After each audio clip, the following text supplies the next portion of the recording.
ഇനി ഇക്വാലൻസ് റിലേഷനുമായിട്ട് ബന്ധപ്പെട്ടുള്ള പ്രോബ്ലംസ് ആണ്. ഒന്നാമത്തെ question, let T be the set of all triangles in a plane with R a relation in T given by R is equal to set of ordered pair T1 T2 such that T1 is congruent to T2. Show that R is an equivalence relation. അതായത് ഇവിടെ നമ്മളൊരു set T consider ചെയ്യാന്ന്. T എന്ന set എന്ന് പറഞ്ഞാൽ set of all triangles in a പ്ലെയിനിലെ എല്ലാ ട്രയാങ്കിൾസും ആണ് ടി എന്ന സെറ്റിലുള്ളത്. ആ ടി എന്ന സെറ്റിൽ ആർ എന്ന റിലേഷൻ നമ്മൾ ഡിഫൈൻ ചെയ്യുകയാണ്. എങ്ങനെയാണ് ആറിലെ എലമെൻറ്റ്സ് ഉണ്ടാവേണ്ടത്?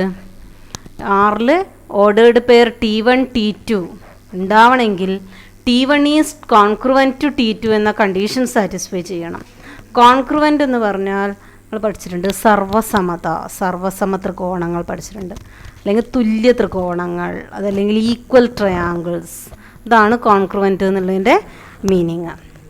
അപ്പോൾ R is equal to set of ordered pair T1 T2 such that T1 is congruent to T2. ഈ കണ്ടീഷൻ വെച്ചിട്ടുള്ള ഈ റിലേഷൻ ഇക്വാലൻസ് റിലേഷൻ ആണെന്നാണ് പ്രൂവ് ചെയ്യേണ്ടത്. അപ്പോൾ അതിൽ ഒന്നാമത്തത് R റിഫ്ലെക്സീവ് ആയിരിക്കും. R is reflexive since every triangle is congruent to itself. ഒരു ട്രയാങ്കിൾ അതിന് തന്നെ കോൺക്രുവൻ്റ് ആയിരിക്കില്ലേ? അത് അതിൻ്റെ മുകളിൽ തന്നെ അതേ അളവ് തന്നെ ആയിരിക്കില്ലേ ഉണ്ടാവുക? It is every triangle is congruent to itself, therefore R is reflexive.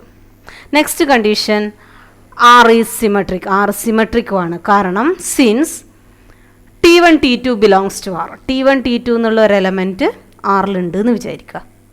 അങ്ങനെ ആറിൽ ഈ ഒരു എലമെൻറ്റ് ഉണ്ടാവണമെങ്കിൽ എന്ത് കണ്ടീഷൻ സാറ്റിസ്ഫൈ ചെയ്തിട്ടുണ്ടാവും? T1 കോൺക്രുവൻറ്റ് to T2. T1 T2ന് കോൺക്രുവൻ്റ് ആണെങ്കിൽ തിരിച്ചും പറഞ്ഞൂടെ T2 is congruent to T1, that is T2 is congruent to T1. ഇനി T2 T1ന് കോൺക്രുവൻ്റ് ആണെങ്കിൽ ordered pair T2 T1 belongs to R.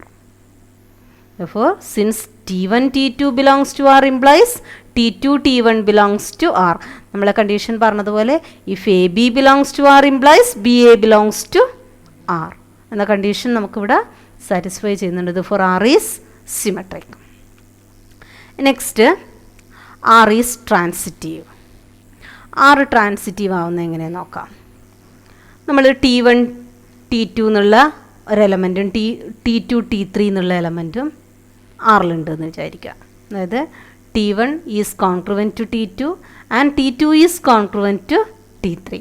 T1 T2ന് കോൺക്രുവൻ്റ് ആണ്, T2 T3ക്ക് കോൺക്രുവൻ്റ്. അപ്പം T1 എന്തായാലും ഏതിന് കോൺക്രുവൻ്റ് ആയിരിക്കും? T3ക്ക് കോൺക്രുവൻ്റ് ആയിരിക്കും. Which implies T1 T3 belongs to R. Therefore, R is an equivalence relation since R is reflexive, symmetric and transitive. Next, രണ്ടാമത്തെ question, let L be the set of all lines in a plane. L പ്ലെയിനിലെ എല്ലാ ലൈൻസിൻ്റെയും സെറ്റാണ്. And R be the relation in L defined as R is equal to set of ordered pair L1 L2 such that L1 is perpendicular to L2. Show that R is symmetric but neither reflexive nor transitive. R symmetric ആണ്, പക്ഷെ എന്തല്ല, റിഫ്ലെക്സീവും അല്ല ട്രാൻസിറ്റീവും അല്ല എന്ന് prove ചെയ്യണം. Answer നോക്കിയാൽ R is not reflexive. കാരണം എന്താണ്? As a line L1 cannot be perpendicular to itself. ഒരു ലൈൻ അതിന് തന്നെ പെർപെൻഡിക്കുലർ ആയിരിക്കുമോ? ഇവിടെ എന്താ കണ്ടീഷൻ പറയുന്നത്? L1 L2 എന്നുള്ള ഓർഡേർഡ് പെയർ ആറിൽ ഉണ്ടാവണമെങ്കിൽ L1 is perpendicular to L2 ആവണം. അപ്പോൾ ഇവിടെ L1 is perpendicular to L1 എന്ന് പറയാൻ പറ്റുമോ? പറയാൻ പറ്റില്ല. അതുകൊണ്ട് L1 എന്നുള്ള ഒരു ഓർഡേർഡ് പെയറും ആറിലുണ്ടാവും. എല്ലിലെ ഒരു ലൈനും അതേ ലൈന് തന്നെ പെർപെൻഡിക്കുലർ ആയിരിക്കില്ല. അതുകൊണ്ട് നമുക്കിവിടെ ഒരു എലമെൻറ്റിനും റിഫ്ലെക്സീവ് ഇമേജ് കിട്ടില്ല. For R is not reflexive. But R is symmetric. പക്ഷേ ആർ എന്താണ്?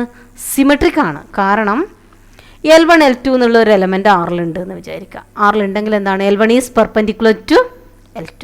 L1 L2ന് പെർപെൻഡിക്കുലർ ആയിരിക്കും. L1 L2ന് പെർപെൻഡിക്കുലർ ആണെങ്കിൽ തിരിച്ച് L2 is perpendicular to L1 എന്ന് പറഞ്ഞൂടെ? That is L2 is perpendicular to L1. That implies ordered pair L2 L1 belongs to R.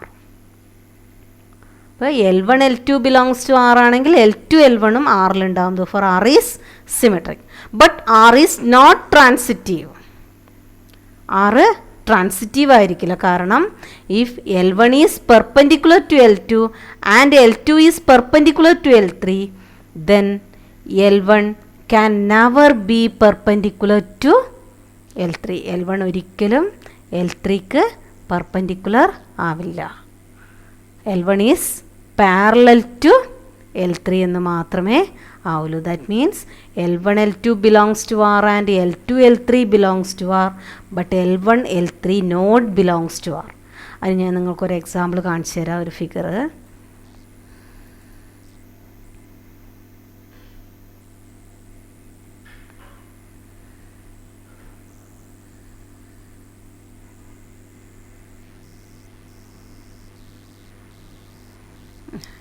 നോക്കാം.